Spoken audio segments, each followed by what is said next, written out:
Welcome to another episode of The Brand Called You, a podcast and podcast show that brings you leadership lessons, knowledge, experience, and wisdom from thousands of successful individuals from around the world. I'm your host, Ashutosh Garg, and today I'm delighted to welcome a very, very accomplished professional from my city, Gurgaon, in India, Mr. Atul Puri. Atul, welcome to the show. Thank you, Ashutosh. Atul is the founder of eGrowth, and we'll talk about eGrowth. He's a leverage guru. He's crafting the next unicorn empowering MSMEs. He's a public speaker and he's a social entrepreneur.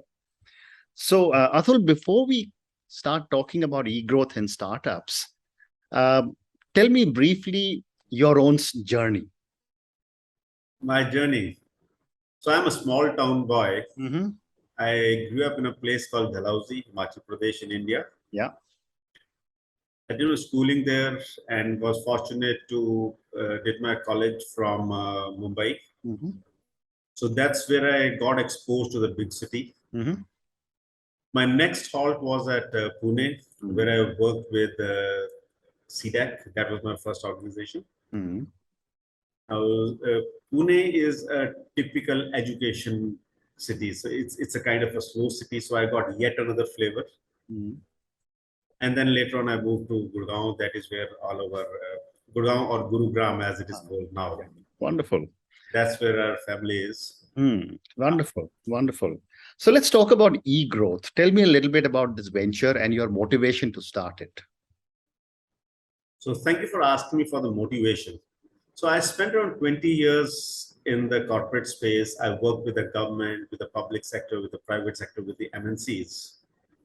And sometime in 2014, I got this experience that I get paid at the end of the month, sitting in an air-conditioned office. Whereas when I look at the small businesses, they put all what they have into their business and yet are not able to make the ends meet. And this time I thought I wanted to be a part of their solution rather than being a part of their problem. Right. And this is where eGrowth got conceived. Okay. Unlike how it would be assumed, E is not electronic. E is exponential growth. Wow. Okay. So I'm of the belief that all businesses, they can grow exponentially. Yeah. Provided they have 1, 2, 3, 4. We'll talk more about it. Yeah. Wonderful. So when I was reading about you, Atul, you mentioned, and to quote, we are out to impact 4 million entrepreneurs to become Saksham entrepreneurs by 2025. Tell me about what you're doing and how are you going to achieve these ambitious targets? And for our international audience, tell us what is the meaning of Saksham entrepreneurs. All right. So when I'm saying 4 million, I went through the data of the Government of India Ministry of MSME, which says that there are how many? 630 plus million MSMEs, micro, small, and medium enterprises in India. So, and if we extrapolate that to the world, that would make around 6 billion. If we take 10 times the factor. So I was working backwards and then we arrived at 4 million kind of number. That this is a number which would be worth my life. Wonderful. And now coming to Saksham. Yeah. So Saksham, in English, it would mean enabled, able, I would say, not enabled. Okay. So when we're talking about able entrepreneurs, I'm not taking away. Let me not start with the word not. So a person who puts his neck on the block and he starts building a business, he is able. All right. Being able, he needs some more support structures such that he can move things faster, things better, things quicker. That is what we're talking about. So essentially, when we're talking about eGrowth is an enabler for small businesses. Okay. And how are you planning to achieve this? You're talking of exponential growth for 4 million MSMEs. What are the steps that you take? So I'll go back into the history, right? Okay. So 2014, when I thought that I want to be a part of the solution of the small businesses, that was the time I was working with a Fortune 50 company. And obviously, I did not have the courage to drop that in the first go. Correct. So what I did was every day or a couple of times in a week, I would sit with friends and understand what are their challenges in business. Corporate operates in a different fashion. There are silos, you've got departments, you've got different structures, you've got vendors, you've got suppliers, so much.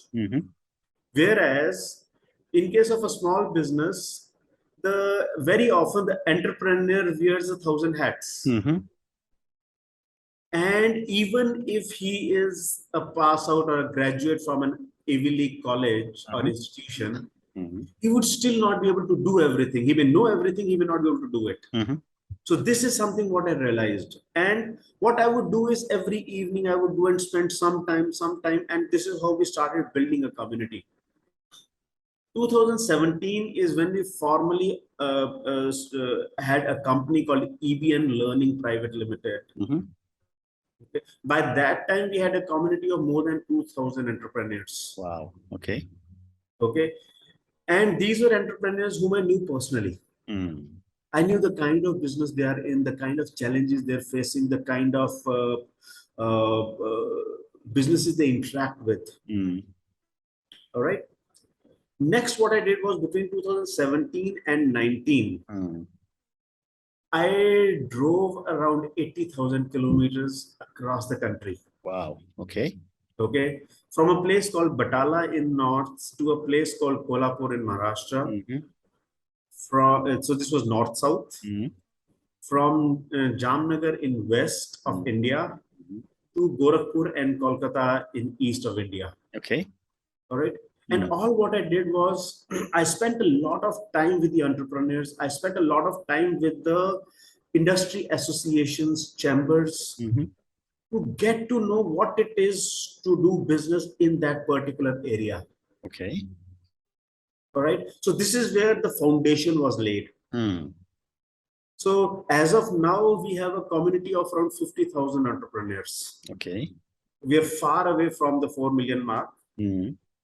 But from here, I would assume that to take it further would be much faster.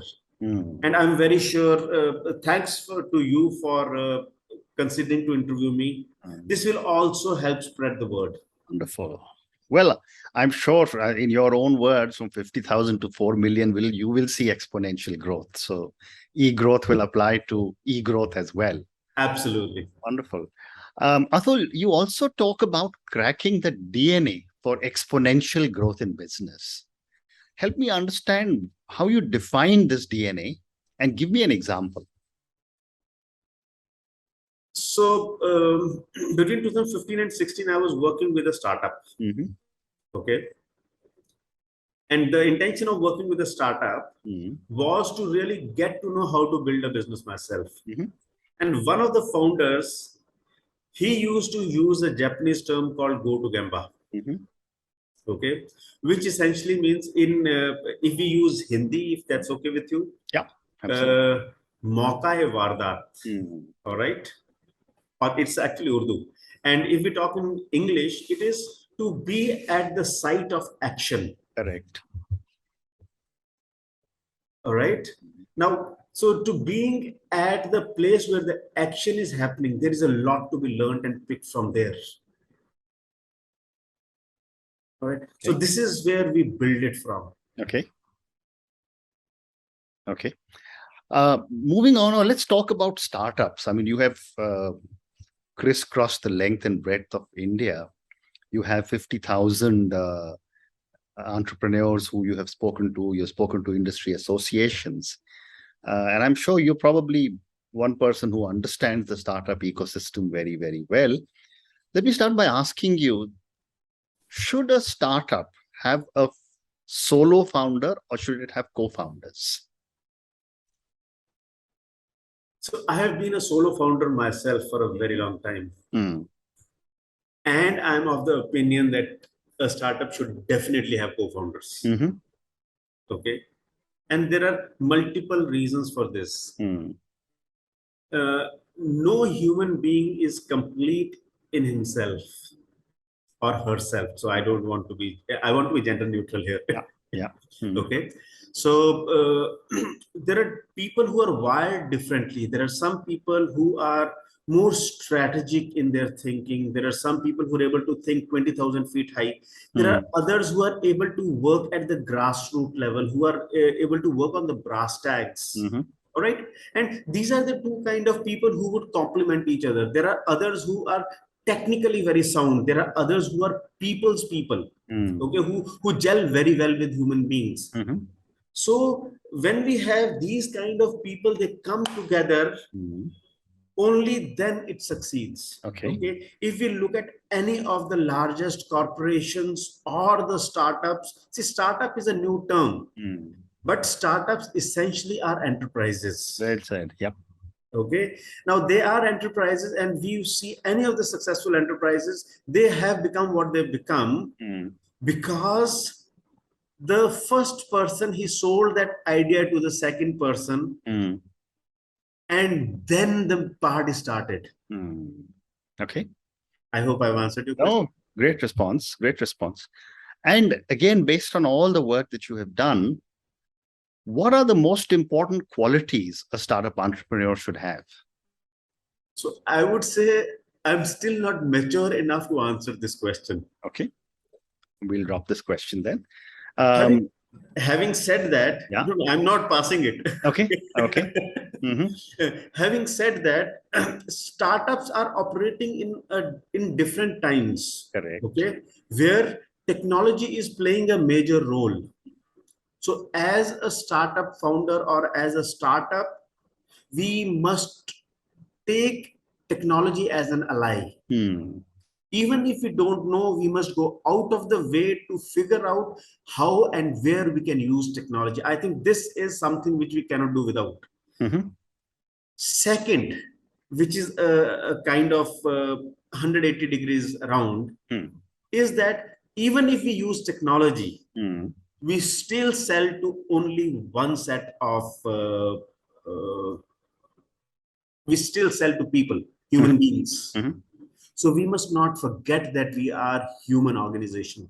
Okay. So a combination of human and technology, that is, I think, which startups should always keep in mind. Very interesting. And what is the kind of support eGrowth you and your team give to startups? So I would say to each one his own.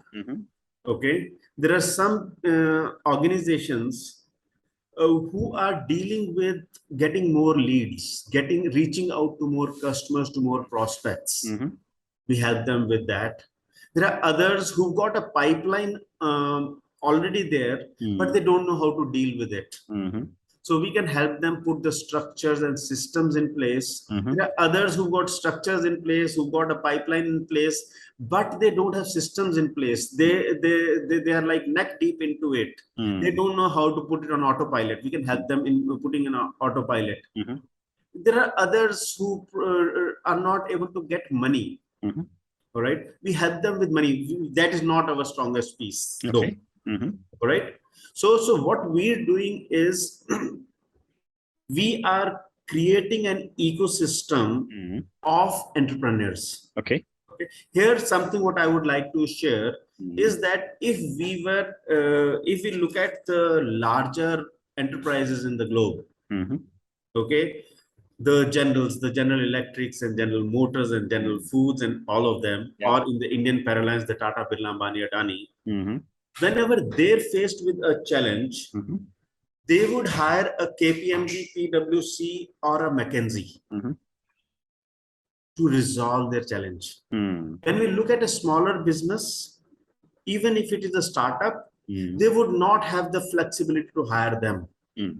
So this is where in the in the older times, you would take support from the extended family. Today, those extended families are not there. So that is where you would seek support from peers. Interesting. So we are creating that environment where you can freely go and seek support from peers. Very interesting. And again, you must have spoken to hundreds of thousands of entrepreneurs. And we also know this statistic that only 1 out of 10 really makes it big. What, based on your experience, are the top 3 reasons startups fail? Top 3 reasons why startups fail is first is it's more of a mindset issue, I would say. And this is not a doctor conversation. I did not think about it before now. Yeah. Okay? Yeah. It is that the startup thinks that they are from a different planet. Okay, so that's one piece. Second piece is the team just scratches the surface. They refuse to go to the bottom. They refuse to go to the next level. They don't work on the details. And the third piece is they might know things. They're not able to put them together because there are huge number of moving parts in any organization, whether it is a startup or any other organization. Yeah. As a founder, as somebody who's building an organization, one, you need to have that top view that what all needs to be done, who can do it, how can it be done. So all the 5 wives and 1 husband. Okay. Okay. Who, when, where, why, and how. Right. So all those things he needs to know. Very interesting. The other $1 million question, Atul, is when should a startup raise money? The question is often, should I bootstrap as long as possible, or should I raise money whenever it is available? What are your thoughts? So are you going to give me $1 billion for this? All right. That you can get from all your customers. Yeah. So I am of the opinion that this is another piece. Okay. Now, very often the startups, they start with an intention that there is somebody out there who's going to give money to me, which I don't think should be the purpose of raising a startup. Okay. Startup should raise money when all other options are exhausted. Okay. When you bootstrap, you're putting all your energies together. You're thinking at your best. You're getting all the resources together, and you are making a lean, mean machine. Whereas the moment you have excess resources, you become reckless. Very often we've seen that organizations which have raised money have collapsed even after raising money. Right. So I'm personally of the opinion that you raise money at a stage when you're starting to getting suffocated. Okay. So Atul, I have time for 2 more questions. My next question for startups is that every startup wants to go pan-India. Every startup wants to say that we are, global. When in fact, if you are an MSME, I often say, sitting in the national capital region, you have 25 million people as your potential market. My question to you is, when should a startup start to scale up?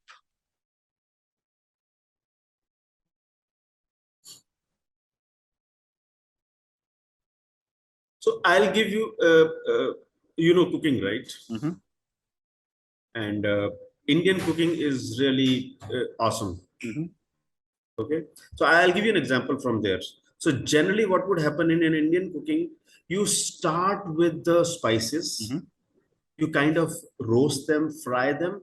Once the fragrance is there, that is when you put the main piece in, whether that is the dal or the rice or the meat, whatsoever.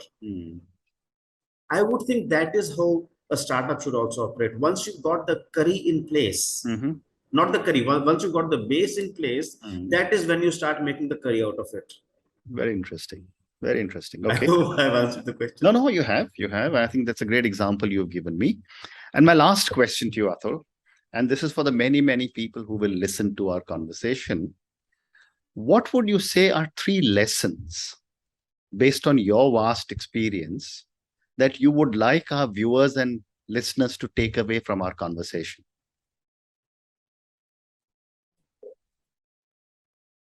So my intention of getting out of a job and into a business was that I wanted to create a legacy. I wanted to give back. Yeah. Okay. There is also a book called Dying Empty, and many people have written about it. Very often a person starts thinking about it when he is in the last rung, he or she, I'm sorry, I end up saying so when he is in the last stage of his life, that is a time when he does not have enough energy, or there is still a lot which he can probably give and which is not able to give. So this should be a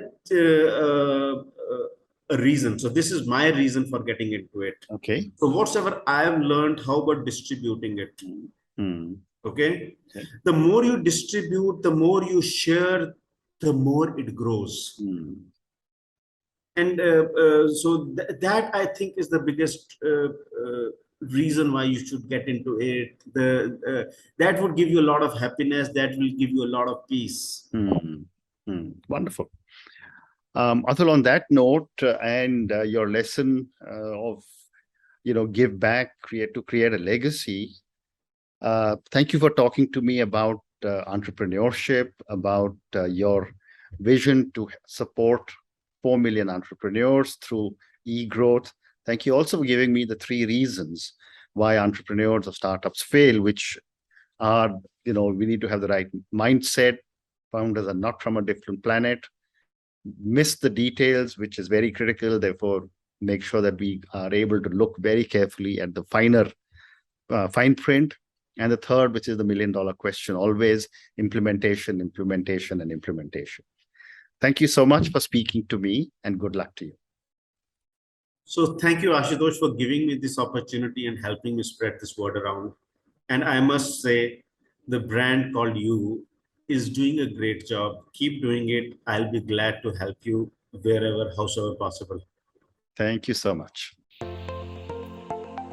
Thank you for listening to the Brand Called You videocast and podcast, a platform that brings you knowledge, experience, and wisdom of hundreds of successful individuals from around the world. Do visit our website www.tbcy.in to watch and listen to the stories of many more individuals. You can also follow us on YouTube, Facebook, Instagram, and Twitter. Just search for the Brand Called You.